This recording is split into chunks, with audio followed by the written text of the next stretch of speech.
Je suis le dernier Français libre. Je suis le dernier de tous les sas que j'ai connus.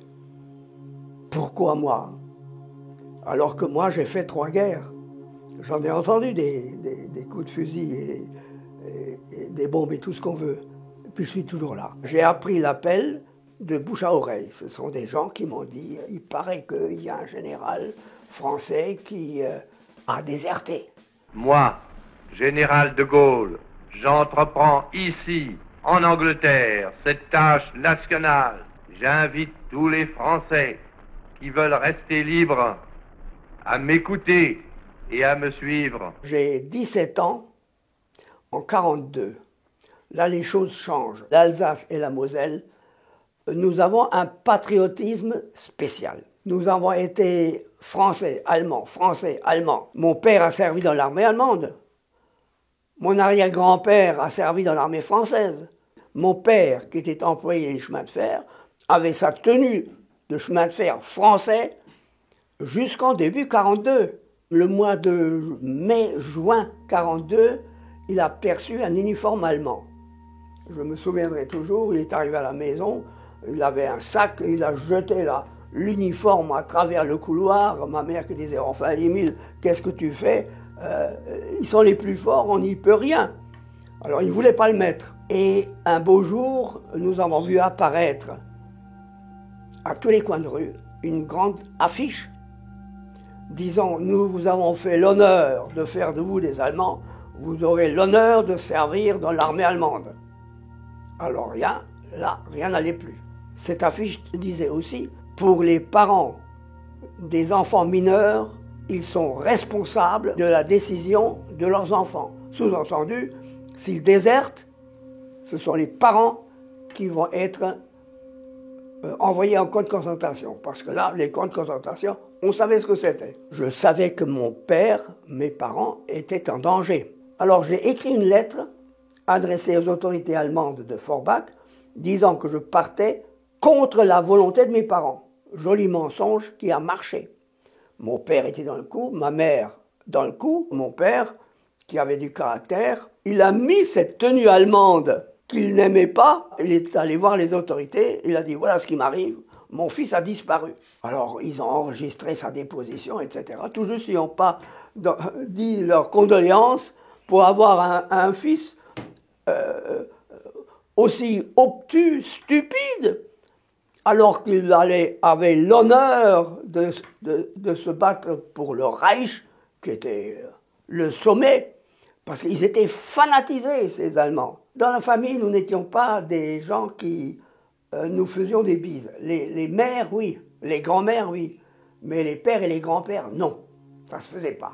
Et ce qui me fait dire qu'au retour, après la guerre, mon père m'a embrassé pour la première fois de ma vie. J'avais à ce moment-là 20 ans. Je m'embarque à la gare de Forbach et je vais à Gravelotte.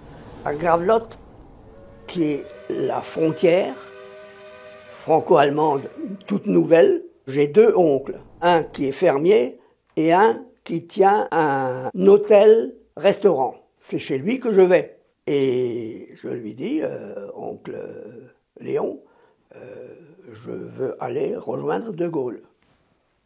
Ça ne l'a pas étonné du tout. Hein? Ben, il dit, ça ne m'étonne pas de ta part. Bon, ben maintenant, il faut passer la frontière. Ben, je dis, voilà, c'est là le problème. Est-ce que tu ne connaîtrais pas par hasard un Allemand garde-frontière? Il m'a dit, ben, ils viennent ici nombreux, mais j'en connais un. Alors il me dit, bon ben quand il viendra, je te le présenterai, puis tu discuteras, et puis tu fais ton affaire. À l'heure dite, je prends mon vélo, je passe, et la barrière se lève, je passe de l'autre côté, sans un mot, la barrière se referme derrière moi. Je suis plus en Allemagne. Je pédale, et puis je trouve un patelin. J'avais non seulement faim, mais je voulais aussi trouver un passeur. J'arrive devant un hôtel-restaurant, ça me rappelait mon oncle de Gravelotte, et c'est une dame qui tenait cet hôtel-restaurant. Elle m'a dit, est-ce que par hasard, tu ne voudrais pas passer? Ben, je dis si, il fallait prendre un risque, je l'ai pris. Elle m'a dit, bon, ben, tu vas monter dans une chambre, je connais un passeur, je vais le prévenir et tu attends, quelqu'un viendra si ça marche. Effectivement, j'ai vu arriver un garçon qui devait avoir 13-14 ans et qui m'a dit « Tu veux passer de l'autre côté ?» Oui. Bon, ben ce soir, enfin cette nuit, vers telle heure, tu prends la route dans telle direction et tu me trouveras au bord de la route. J'ai dit, bon, ben, qu'est-ce que je dois donner? Qu'est-ce que ça me coûte? Ah, ben, le père a dit, ben, tu laisses le vélo. Autrement dit, mon passage, c'est un vélo neuf. J'aurais donné n'importe quoi pour pouvoir passer. Nous sommes arrivés au bord de l'eau et c'est une barque d'en face qui est venue nous chercher et qui nous a ramenés de l'autre côté. Zone non occupée. Ouf! Déjà, 2 frontières passées. Achille passe quelques mois à Lyon, où il rencontre un boucher, membre actif de la Résistance, qui l'aide à préparer son départ vers l'Espagne. Le 31 décembre 1942, la veille de ses 18 ans, il traverse les Pyrénées à pied. Esquivant les patrouilles allemandes et la Guardia Civile, il atteint finalement Barcelone en train.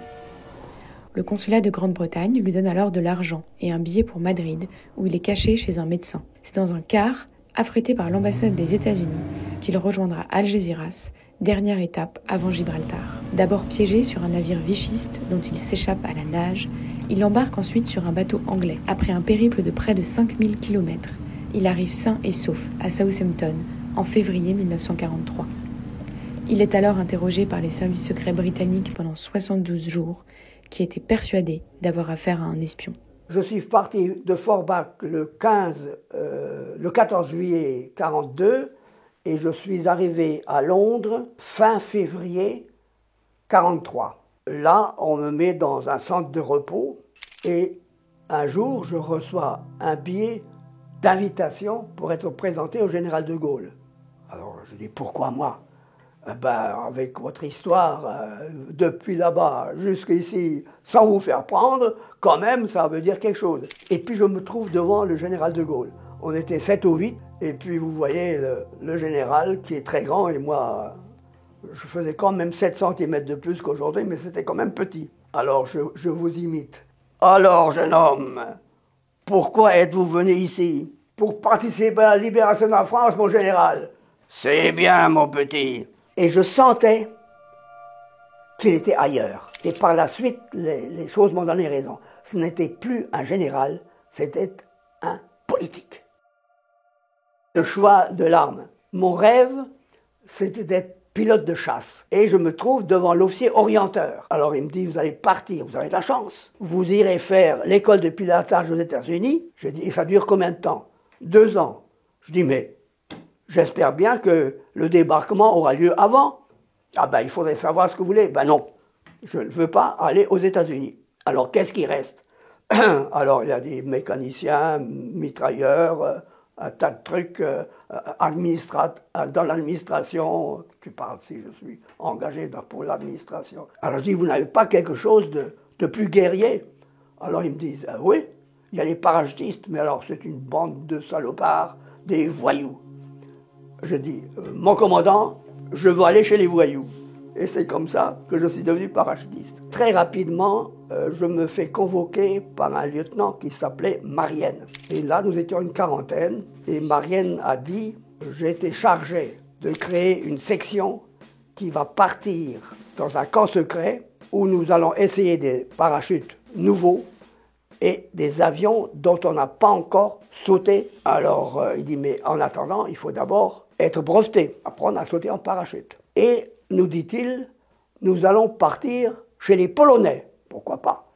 Et on arrive en Écosse, chez les Polonais. Il y avait une espèce de grand mât avec une barre, et là, il y avait un parachute, mais alors ouvert, comme un parapluie. Alors, on nous équipait, on nous faisait monter en haut, et puis là, on lâchait, et puis on se posait comme avec un vrai parachute.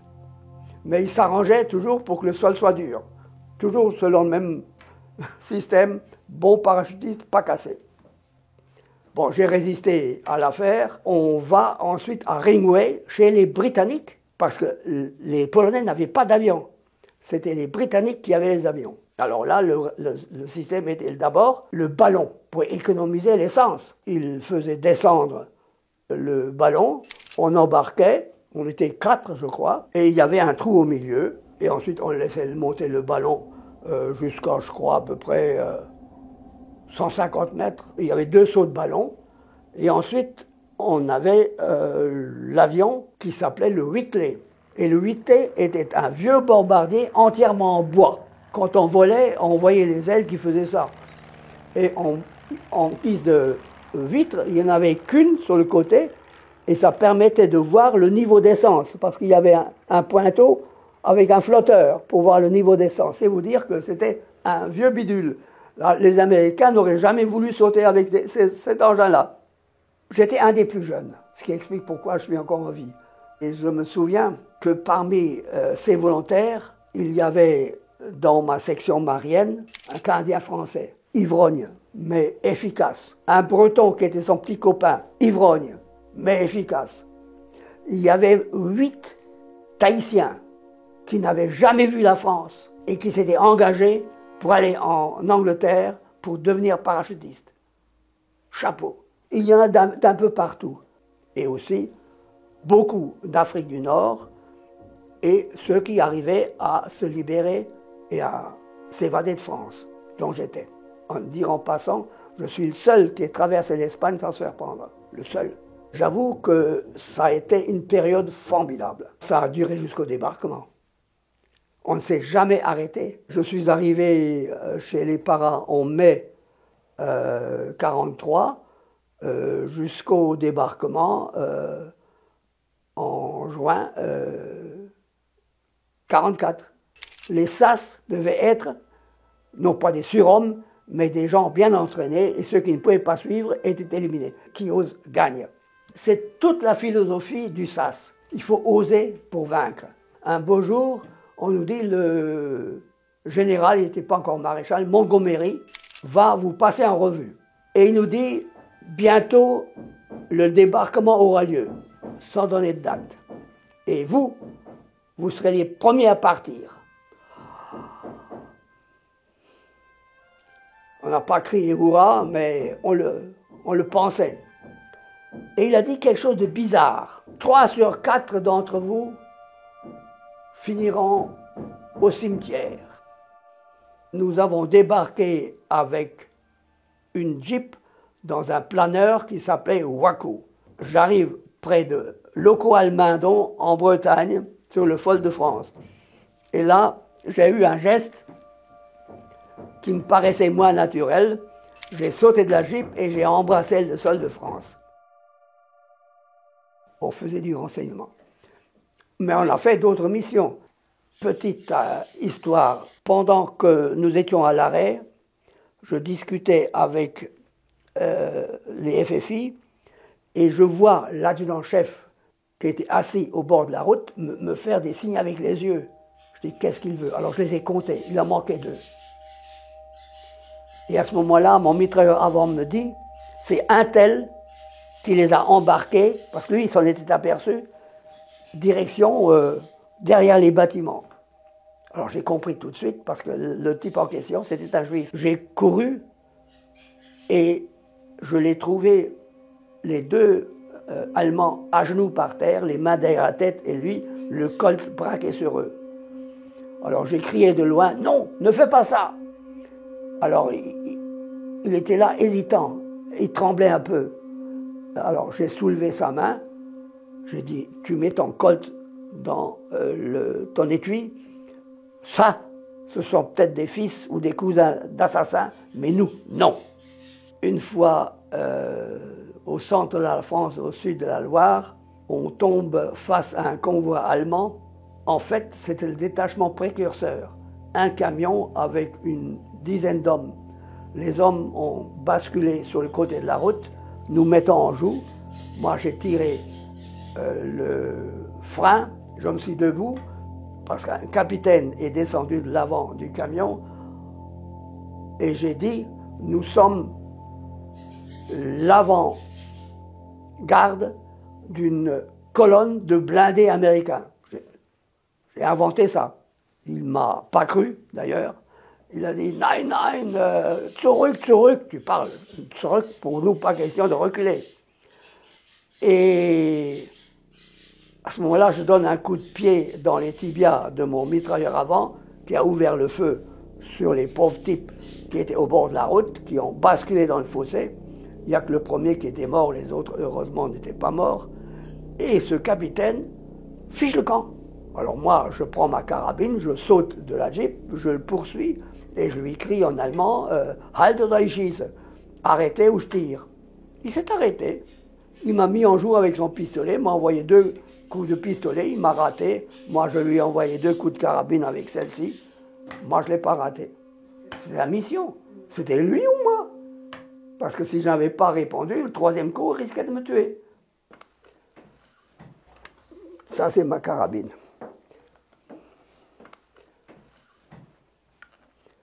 De l'époque, qui s'est payé un capitaine et un sergent. Et voilà comment on les plie en 2. Et voilà la fameuse dague, mais qui n'est qu'une reproduction. La mienne se trouve à Sainte-Mère-l'Église. On avait un couteau de tranchée qui servait, on devait prendre la sentinelle comme ça et lui couper le kiki. Ou alors le prendre au cou et enfoncer ça dans le dos. Et ça rentre comme dans du beurre. Jamais de ma vie je n'ai eu peur. J'ai fait 3 guerres, je ne sais pas ce que c'est. Je suis peut-être pas normal, mais c'est une chose qui chez moi n'existe pas. Peut-être que je suis un peu foldingue, je ne sais pas, mais ça m'a rendu grand service. Les fantômes de ma jeunesse. Lorsque le clairon SM, ses notes aiguës et déchirantes, de la sonnerie aux morts. Ils sont là, les fantômes de ma jeunesse. Souriants, maigres, bronzés. Ils passent et repassent. Ils sont restés jeunes à jamais. Intemporels. La mort les figeant dans une éternelle jeunesse. Ils ont toujours 20 ans. Ils nous rappellent, nous, les chanceux, les rescapés. Nous, les vétérans blanchis. La mémoire embrumée de souvenirs, de votre souvenir à vous, chers frères d'armes à jamais disparus, et pourtant toujours là. Ils sont là, les fantômes de ma jeunesse, qui passent et repassent, jusqu'au jour où enfin, sous la bannière poudrée d'étoiles, nous rejoindrons la corde céleste, réunie à jamais. Je ne peux pas le lire sans que ça me fasse quelque chose, vous voyez.